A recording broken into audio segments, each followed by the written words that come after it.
Bismillahirrahmanirrahim. Assalamualaikum warahmatullahi wabarakatuh. Alhamdulillahirabbil alamin. Asyhadu an la ilaha illallah wahdahu la syarikalah. Asyhadu anna Muhammadan abduhu wa rasuluh. Allahumma shalli ala Muhammad wa ali Muhammad kama shallaita ala Ibrahim. Wa barik ala Muhammad wa ali Muhammad kama barakta ala Ibrahim. Fil alamina innaka Hamidum Majid.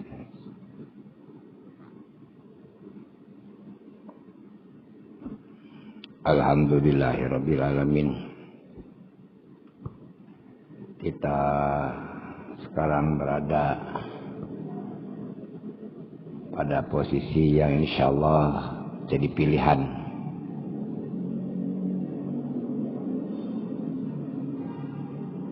Pilihan orang yang bisa hidup bersama Allah. Jadi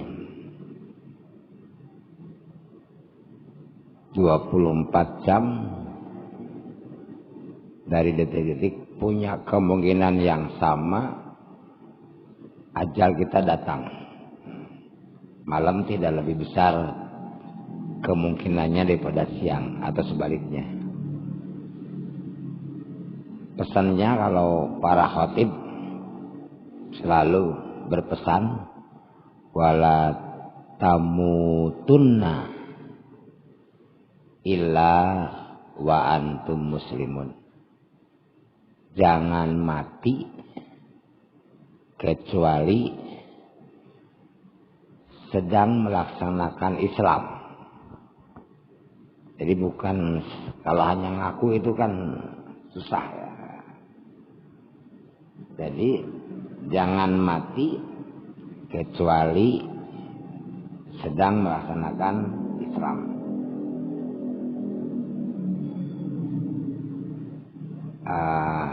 Kita tidak tahu ajal datang kapan. Ingat 24 jam punya probabilitas yang sama untuk datangnya ajal.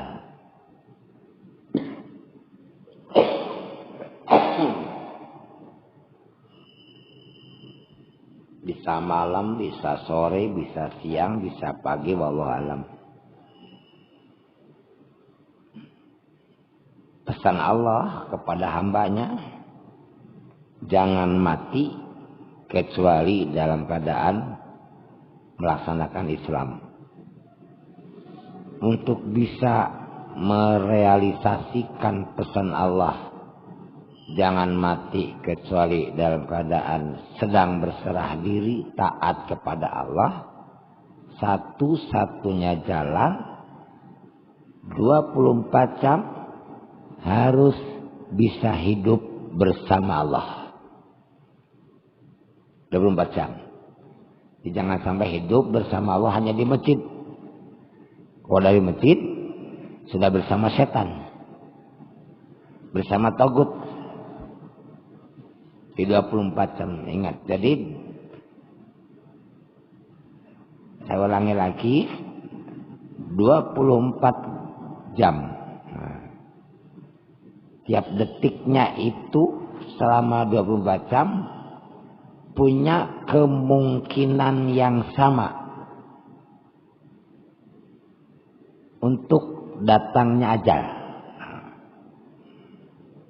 Tidak ada istilah malam lebih mungkin atau waktu sakit lebih mungkin daripada waktu sehat,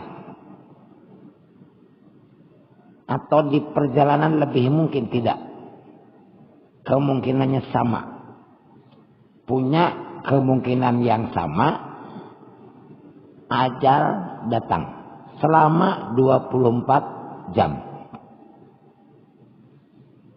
Satu-satunya jalan untuk berusaha supaya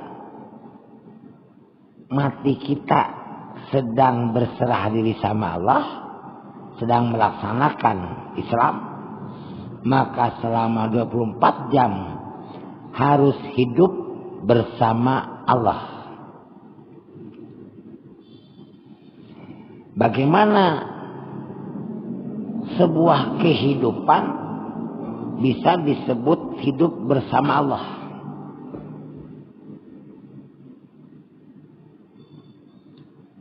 Hidup kita bisa bersama Allah kalau pertama dilandasi oleh keimanan.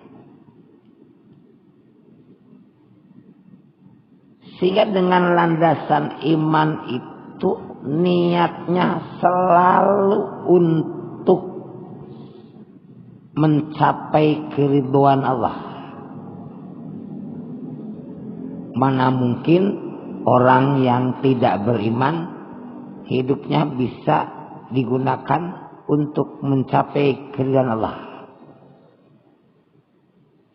Jadi untuk bisa hidup bersama Allah, maka landasan hidup iman. Nah, jadi logika berpikirnya tadi kita punya waktu hidup 24 jam dalam sehari semalam. Tidak pernah ada yang lebih, tidak pernah ada yang kurang, dimanapun mereka berada. Yang berbeda itu ada yang siangnya lebih lama dari malamnya atau malamnya lebih dari siangnya. Tapi total waktu sama 24 jam.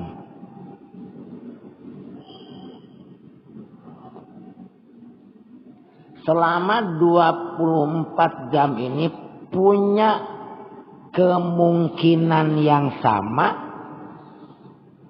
untuk didatangi ajal kita. Ajal kita datang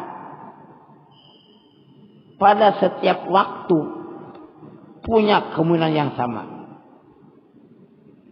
Tidak berarti kalau orang sudah sakit kemungkinan ajalnya lebih tinggi daripada sedang sehat. Tidak berarti kalau sudah lansia kemungkinan ajalnya lebih tinggi daripada yang remaja. Tidak berarti kalau sedang bepergian kemungkinannya lebih besar dari tidak bepergian. Nah, jadi sama. Bisa datang waktu sehat, bisa datang waktu sakit, bisa datang waktu malam, bisa datang waktu siang, bisa datang waktu bepergian, bisa datang waktu sedang mukim, sedang bepergian. Punya kemungkinan yang sama untuk didatangi ajal. Sehingga karena punya kemungkinan yang sama, punya probabilitas yang sama, otomatis kesiapan kita harus sama untuk menghadapi ajal. Kan itu logika berpikirnya.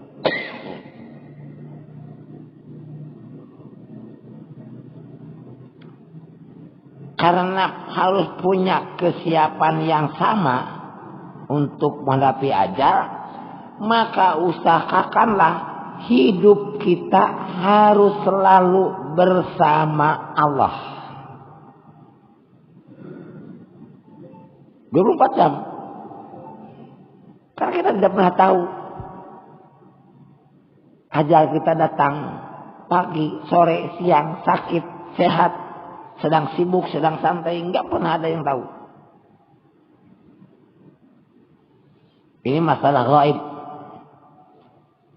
Ketuanya wa indallahi mafatihal ghaib.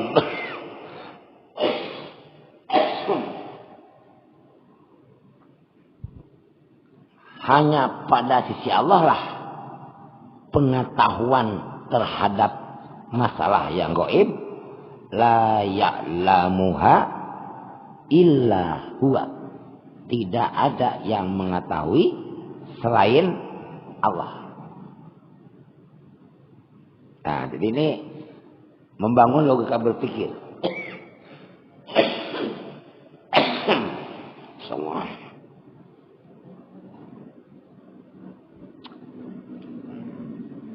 Nah, jadi ya. Jadi logikanya diangkat dari kita sedang berjalan menuju satu titik, disebut bahasa kita finish. Lomba lari, semua menuju finish. Nah, kita sedang menuju finish. Finish itu bahasa Qur'annya ajal. Nah, ajal itu finish. Tetapi waktu dan tempat ajalnya hanya Allah yang tahu. Maka kita mendefinisikan ajal datang itu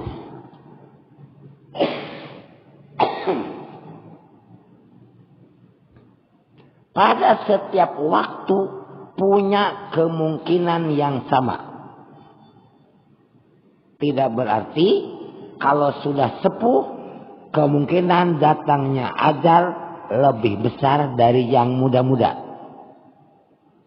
Tidak berarti yang sedang sakit akan punya kemungkinan lebih besar didatangi ajal daripada yang sehat. Tidak berarti yang sedang bepergian punya kemungkinan yang lebih besar untuk didatangi ajal daripada yang mukim. Semua sama. Sehingga ajal datang bisa saat sehat, bisa saat sakit, bisa saat sibuk, saat santai, malam, pagi, siang. Nah, kemudian sama. Dan punya probabilitas sama dimanapun. Karena kemungkinan sama, oleh karena itu kita mempersiapkan diri untuk menghadapi ajal pun sama di setiap waktu dan setiap tempat. Nah, di kantor kemungkinannya sama, ajal datang seperti kita ada di masjid. Karena punya kemungkinan yang sama untuk didatangi ajal, maka kita harus bersama Allah 24 jam. Supaya tatkala ajal datang, kita sedang bersama Allah. Ini kita harapannya gitu. Nah, ini bangun lo berpikir.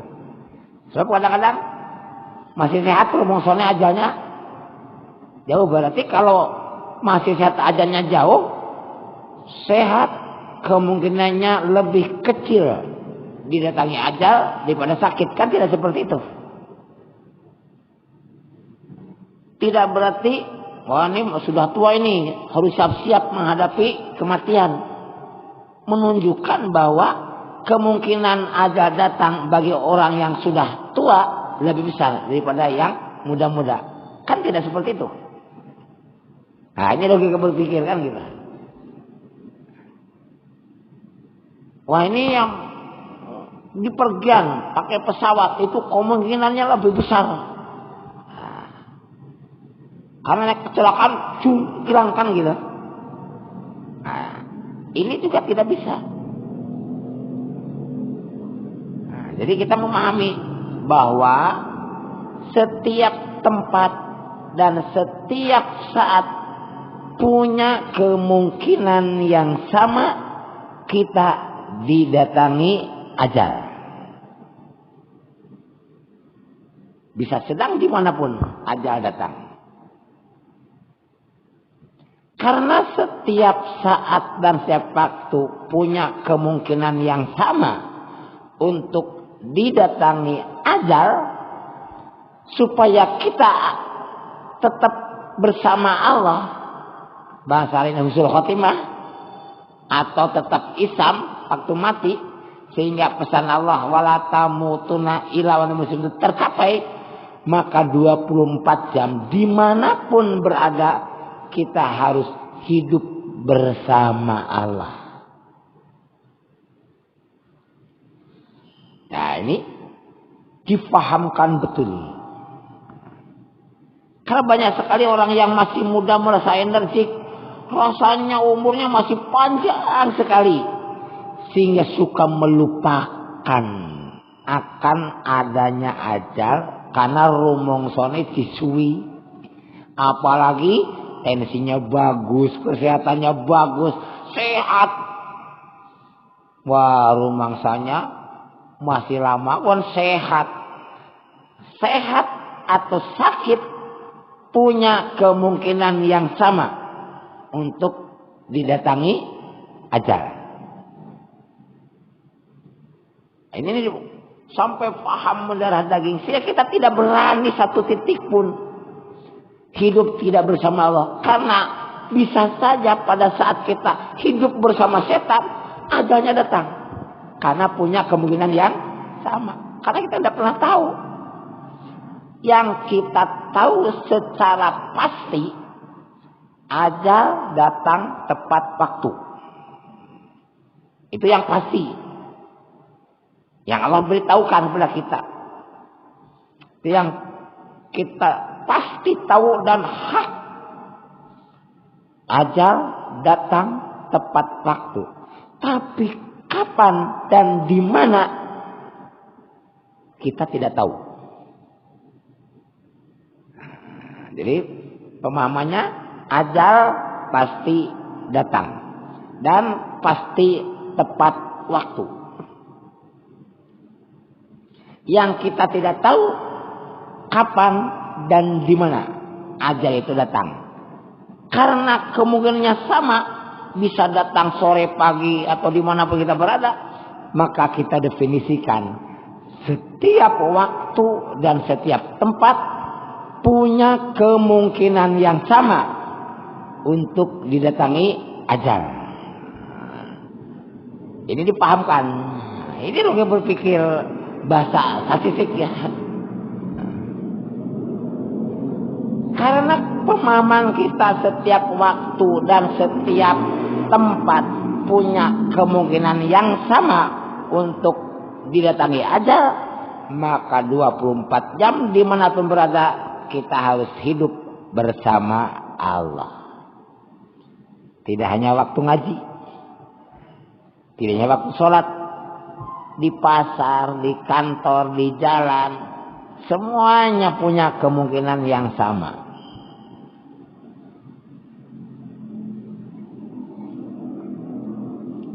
Nah, jadi sekarang kebutuhan kita, bukan lagi kewajiban.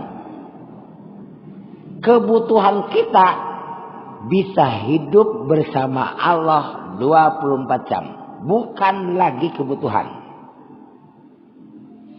Kalau kewajiban ya. Kalau kewajiban terpaksa nih. Enggak, saya butuh. Kenapa? Karena saya takut ajal datang, saya sedang hidup bersama setan.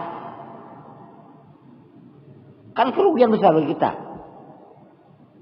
Saya ingin ajal datang, saya sedang hidup bersama Allah. Maka hidup bersama Allah 24 jam kebutuhan kita. Kebutuhan kita. Nah, kalau dunia marketing itu bisa dibedakan antara kebutuhan dan keinginan. Kalau keinginan itu baru tahu, wah aku pingin, tapi kalau nggak dipenuhi juga nggak apa-apa. Nah, di orang yang baru gajian, dan cukup untuk ini, bisa punya ingin motor, ingin mobil akui, tapi tatkala tidak beli mobil pun nggak masalah gitu, nggak masalah, itu keinginan. Saya ingin TV yang besar, biar seperti studio, boleh keinginan. Tapi tatkala keinginan tidak terpenuhi, hidupnya tidak masalah, karena baru keinginan. Tapi kalau kebutuhan tidak dipenuhi, masalah. Contoh pakaian. Kebutuhan pakaian itu. Tatkala tidak punya pakaian, bingung. Tapi membeli pakaiannya harganya 10 juta itu keinginan. Bukan kebutuhan. Tapi tatkala tidak saya beli yang 10 juta, beli yang murah, bisa. Berarti itu bukan kebutuhan. Itu keinginan. Kita pingin punya Mercy, boleh, ingin enggak. Tapi tatkala kita tidak membeli mobil Mercy, masih biasa aja hidupnya, berarti bukan kebutuhan, itu keinginan. Nah, hidup bersama Allah bukan keinginan, tetapi merupakan kebutuhan. Makan kebutuhan. Tetapi saya makan di restoran Jepang itu keinginan. Boleh kan tidak makan di sana mesti kenyang. Nah, jadi hidup bersama Allah tidak lagi berupa awang-awang. Karena kalau hidup tidak bersama Allah, masalah sangat besar. Risikonya tinggi. Tatkala aja datang,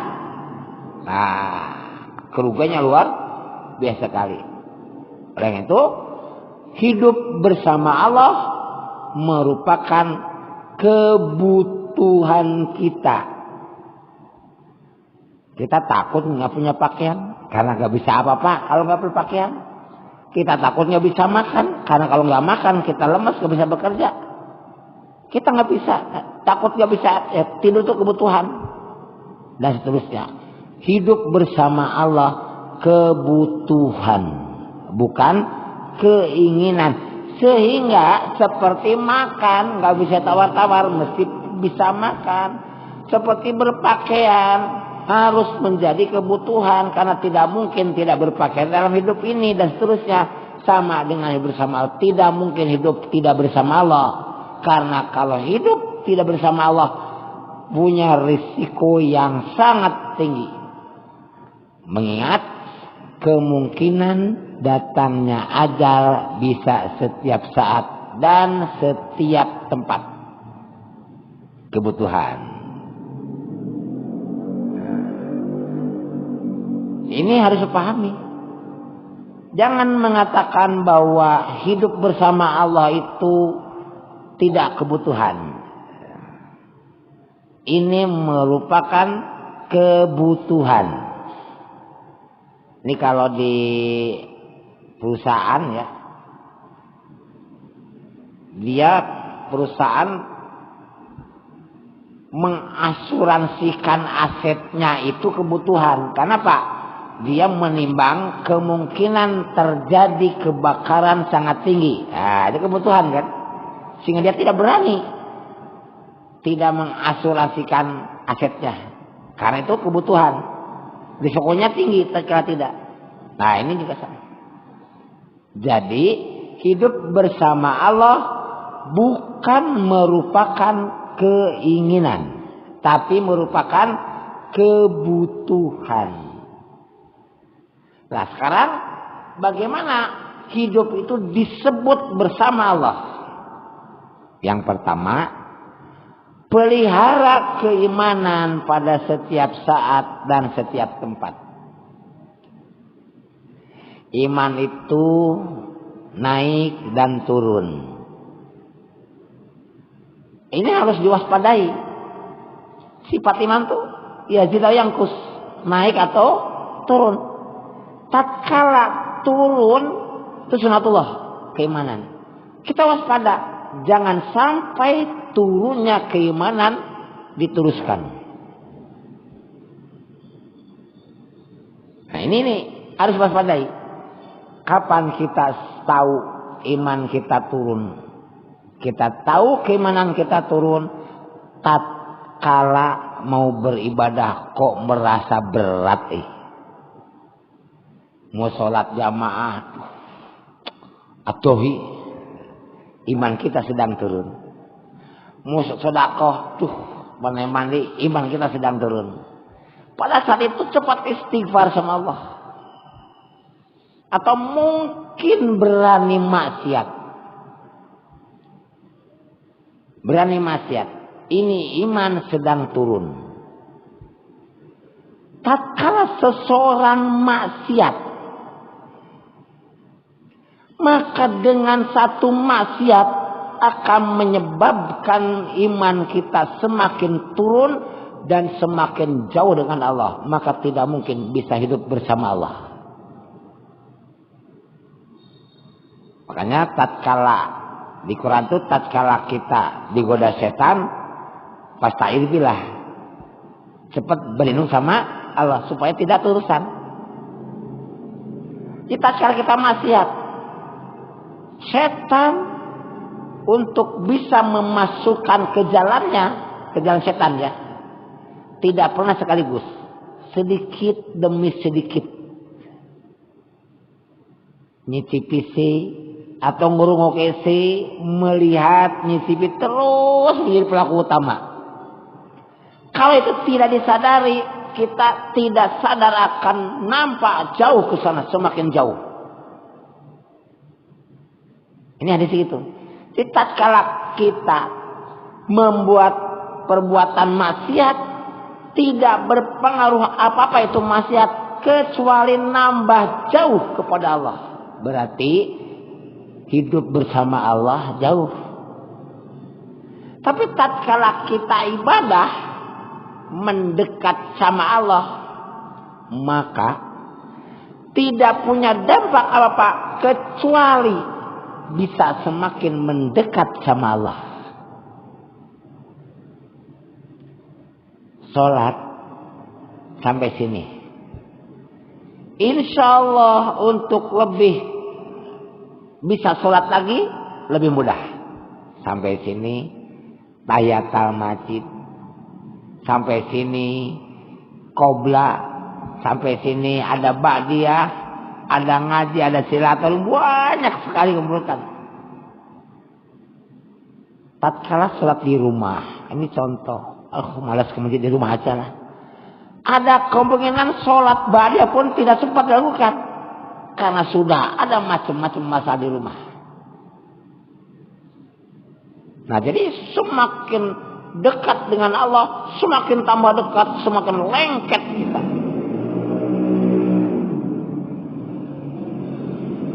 Nah, ini hidup bersama Allah. Iman akan menghasilkan niat yang benar. Makanya ya bisa datang ke sini, tapi kan niat bisa berbeda-beda antara satu lainnya karena kualitas keimanannya berbeda. Ada orang yang sangat sekali ingin mendapatkan penilaian dari orang lain. Ria. Karena waktu itu imannya sedang turun sehingga butuh penilaian orang lain. Allah dilupakan. Orang yang beriman lebih mementingkan Allah. Dapat penilaian bagus dari Allah akan menyebabkan Allah ngasih rahmatnya pada kita. Kalau minta Allah kabulkan, kalau minta pertolongan Allah lindungi, Allah tolongi. Tapi minta mengharap puja dari orang lain, paling-paling dapat mengatakan, oh hebat orang itu. Apa mananya kata hebat ya orang lain? Tidak ada sama sekali. Ada pengaruhnya.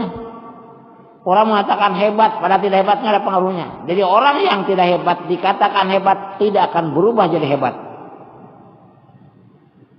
Orang yang tidak hebat dikatakan hebat tidak akan berubah jadi hebat. Seperti cat tembok ini. Kalau mengatakan ini merah, nggak ada pengaruhnya sedikitpun merah, tetap warna seperti ini. Sedikit orang nggak ada pengaruhnya. Untuk apa kita harapkan? Nah, jadi luruskan niat sekarang supaya bisa hidup bersama Allah. Apapun yang kita lakukan, luruskan niat.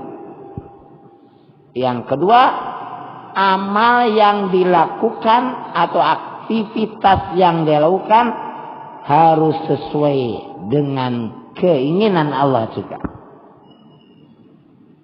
Ini datang ke masjid sudah sesuai keinginan Allah. Ibadah datang masjid, i'tikaf di sini, ngaji sini sambil nunggu sholat berjamaah. Tapi tatkala niatnya tidak untuk mencari Allah, maka tidak bersama Allah walaupun ada di masjid. Apakah hidup bersama Allah hanya di masjid? Tidak. Sedang di pasar pun bisa hidup bersama Allah. Dia jualan di pasar, dia timbang gula pasir, tidak berani sedikit pun mengurangi timbangan gula pasir. Tidak berani. Kenapa? Takut sama Allah. Mulai dia sedang hidup bersama Allah walaupun ada di pasar. Ada di rumah juga sama. Jadi hidup dengan Allah tidak menuntut harus ada di masjid saja. Sedang berkendaraan di jalan,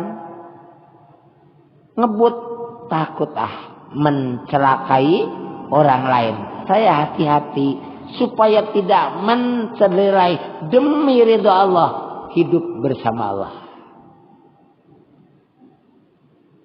Semuanya bisa dilakukan hidup bersama Allah 24 jam. Nah, jadi kembali tadi, dimanapun berada, kapanpun berada, punya kemungkinan yang sama, ajal kita datang. Dan kita dimanapun berada dan kapan berada bisa selalu hidup bersama Allah. Jadi memungkinkan kita bisa bersama Allah. Dengan tidur, orang tidur kan tidak sadar, mulai tidur seperti tidurnya Rasulullah. Dia berdoa, dia berzikir, mohon sama Allah supaya nanti jam 3 bangun, selamat tidur, dia bersama Allah. Bangun bersama Allah lagi, bangun. Jadi hidup bersama Allah bisa kita lakukan dimanapun dan kapanpun. Makanya hidup bersama Allah, oh ini Ustaz bisa karena di masjid terus, di pondok terus. Betul, tapi belum tentu yang ngajar ngaji itu disebut hidup bersama Allah.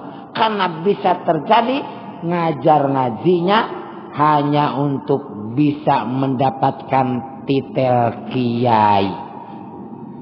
Bisa hanya untuk mendatangkan supaya dikatakan jadi ustaz. Maka tidak hidup bersama Allah walaupun dia ngajar ngaji. Ada yang ada hubungannya dengan semuanya, dua-duanya aktivitasnya harus sesuai dengan jalan Allah dan niatnya hanya untuk kepada Allah. Wa ma umiru illa liya'budullah mukhlishina lahuddin. Ibadah dengan ikhlas. Dua-duanya harus ada. Ini dasar kehidupan pada setiap aktivitas. Banyak sekali yang mengatakan kita kan profesional, maka wajar gini. Nggak bisa. Profesionalnya orang beriman dibatasi oleh niat untuk mencari Allah, dibatasi oleh aturan. Summa ja'alnaka ala syariatin minal amri fattabiha. Kemudian aku jadikan kamu di atas syariah pada setiap urusanmu. Fattabiha, maka ikutilah syariat itu. Wala tattabi ahwal ladzina la ya'lamun. Jangan kau ikuti hawa nafsu orang yang tidak mengerti kebenaran. Berarti apa? Hidup bersama Allah senantiasa ada di dalam syariah. Begitu keluar dari syariah, maka dia disebut hawa nafsu. Sehingga ada dua. Ada wahyu syariah, ada hawa nafsu. Hawa nafsu inginnya melewati keluar dari syariah. Nah inilah yang harus kita hati-hati mensikapinya. Jangan sampai kita lupa diri hanya karena ingin harta yang tidak berarti, lantas meninggalkan hidup bersama Allah, membela hidup bersama harta, tidak akan bahagia. Dijamin.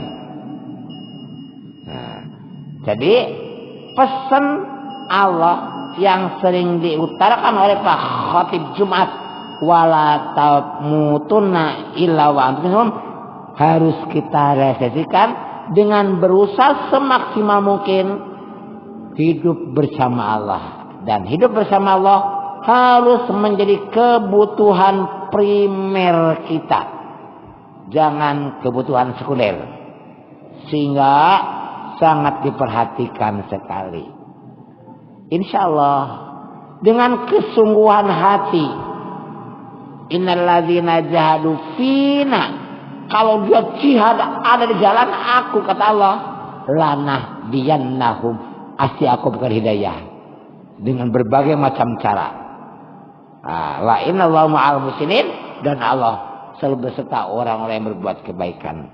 Mudah-mudahan ada hikmah manfaatnya, dan mudah-mudahan Allah mengampuni semua dosa-dosa kita. Pulang dari masjid nanti tanpa dosa seperti bayi yang baru lahir. Semua penyakit Allah sembuhkan. Kita dilindungi dari bahaya corona dan penyakit-penyakit lainnya, sehingga selalu sehat walafiat dan menggunakan kesehatan kita untuk beribadah sama Allah, jadi bersama Allah. Mudah-mudahan semua masalah Allah solusi dengan mudah, dijauhkan dari kesukaran dan selalu dekat dengan kemudahan. Mudah-mudahan istiqomah ala din, ala ta'ah, ala jihad, dan bisa mati dalam keadaan husnul khatimah. Rabbana atina fid dunya hasanah wa fil akhirati hasanah wa qina adzabannar walhamdulillahirabbil alamin. Assalamualaikum warahmatullahi wabarakatuh. Allah